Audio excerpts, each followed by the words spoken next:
জুলাই অভ্যুত্থানে শহীদ পরিবার ও আহত ব্যক্তিদের আর্থিক সহায়তায় বরাদ্দ আগামী অর্থবছরে ২.৫ গুণ বেড়ে ৫৯৩ কোটি টাকা হচ্ছে। অর্থবছরের শুরু থেকেই শহীদ পরিবার ও আহত ব্যক্তিদের মাসিক ভাতা দেওয়ার পাশাপাশি এককালীন অর্থ এবং চিকিৎসা সুবিধা দেয়া হবে। অর্থ মন্ত্রণালয় ও মুক্তিযুদ্ধ বিষয়ক মন্ত্রণালয় সূত্রে জানা গেছে, সম্প্রতি মুক্তিযুদ্ধ বিষয়ক মন্ত্রণালয় এ খাতে বরাদ্দের বিষয়ে অর্থ বিভাগে চিঠি দিয়েছে।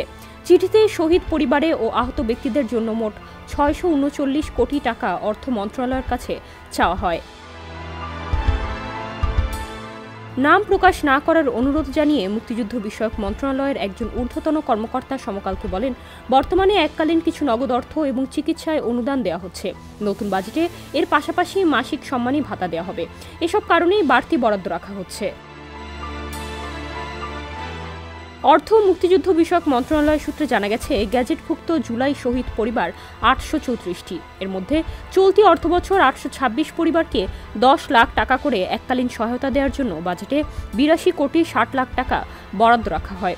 ৮ পরিবারকে সমান হারে সহায়তা দিতে আরও ৮০ লাখ টাকা দেওয়া হচ্ছে। আগামী ২০২৫ থেকে ২৬ অর্থবছরে এসব পরিবারকে এককালীন আরও ২০ লাখ টাকা করে দেওয়া হবে। আগামী বাজেটে আহতদের জন্য খাতে মোট ১৫৫ কোটি ৮৮ লাখ টাকা রাখা হচ্ছে।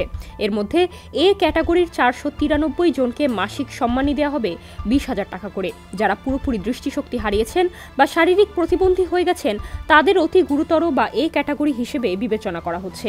গুরুতর আহত ব্যক্তিদের বি ক্যাটাগরির ৯০৮ জনকে দেওয়া হবে প্রতি মাসে ১৫,০০০ টাকা করে। একই সঙ্গে প্রতি মাসে ১০,০০০ টাকা করে পাবেন সি ক্যাটাগরির ১০,৬৪৮ জন। এছাড়া ২,৪১৬ জন আহতের ক্যাটাগরি ভিত্তিক তালিকা না পাওয়ায় তাদের মধ্যে ৫০%কে এ ক্যাটাগরি বিবেচনায় এককালীন ৩ লাখ টাকা করে দেওয়া হবে। এতে ব্যয় হবে ৩৬ কোটি টাকা। বাকি অর্ধেক বি ক্যাটাগরি বিবেচনায় এককালীন ২ লাখ টাকা করে দেওয়ার জন্য ব্যয় হবে ২৪ কোটি টাকা।